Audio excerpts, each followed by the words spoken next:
saya Aswina Sakia, nomor absen 8. Saya Alfiana Kusmi Akila, nomor absen 3. Saya Anggi Melanias Aziza, absen 6. Saya Bestarika Jayanti, absen 11. Saya Dita Afendia Wardani, absen 17. Di sini kami akan mempresentasikan mengenai kolonialisme dan imperialisme bangsa Barat dengan materi tanam paksa, politik terbuka, dan politik etis. Imperialisme dan kolonialisme bangsa Barat. Yang pertama, tanam paksa.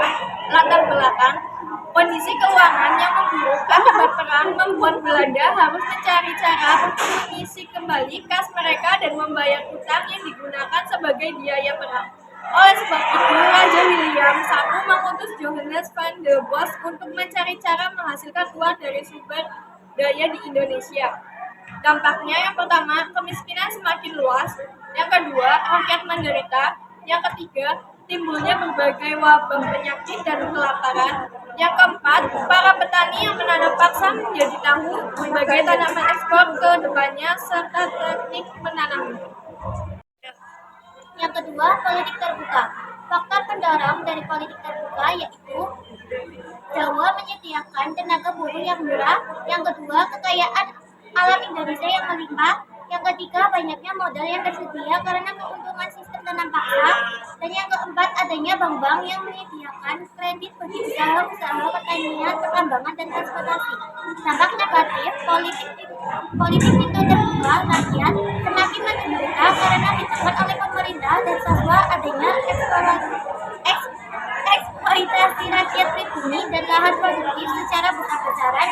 Kehidupan penduduk merosot tajam dan karenanya dipaksa untuk menyewakan tanahnya kepada pihak swasta dengan biaya sewa yang sangat murah. Politik etis adalah kebijakan yang dikeluarkan pemerintah kolonial Hindia Belanda sejak 17 September 1901. Politik etis disebut juga sebagai politik balas budi.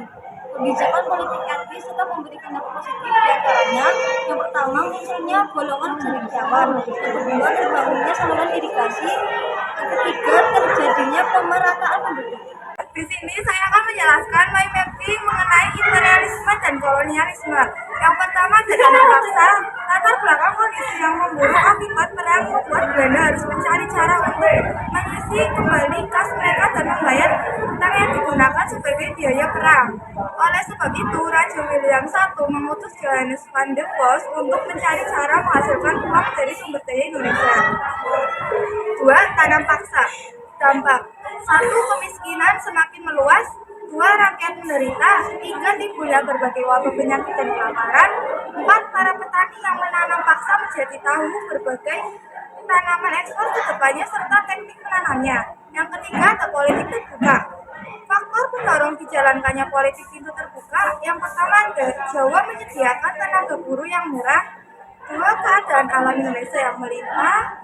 3. Banyaknya modal yang tersedia karena keuntungan sistem tanam paksa.